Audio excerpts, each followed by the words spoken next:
అలసిపోయావేమో, ఈరోజు నువ్వు సొమ్మసిల్లపోయావు. What is your perception? How are you seeing the life? నీవు ఏ విధంగా నీ జీవితాన్ని, ఎలాంటి దృష్టితో నీ జీవితాన్ని నువ్వు చూస్తున్నావు? సొమ్మసిల్లిపోయి అలసిపోయి నువ్వు జీవిస్తున్నావేమో. కానీ దేవుడు అంటున్న మాట నీకు తెలీదా?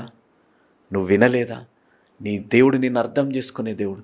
ఆయన సొమ్మసిల్లడు, ఆయన అలసిపోడు అనే దేవుడు అని. ఈరోజు అలాంటి దేవుడు నువ్వు ఎంచుకునేటట్టు సజీవుడుగా ఉన్న దేవుడు, నీ కొరకు వేచి చూస్తున్న దేవుడు. పక్షిరాజు ఆ బండని ఎంచుకోండి. ఈరోజు మనం ఆ క్రీస్తుని ఎంచుకుంటున్నామా, లేకపోతే లోకాన్ని ఎంచుకుంటాం? పక్షిరాజు ఎప్పుడైతే 40 సంవత్సరాల వయసు పక్షిరాజు ఎప్పుడైతే కృంగిపోయి అలసిపోయి సొమ్మసిల్లు ఉంటుందో, ఒక నిర్ణయం తీసుకోవాలి.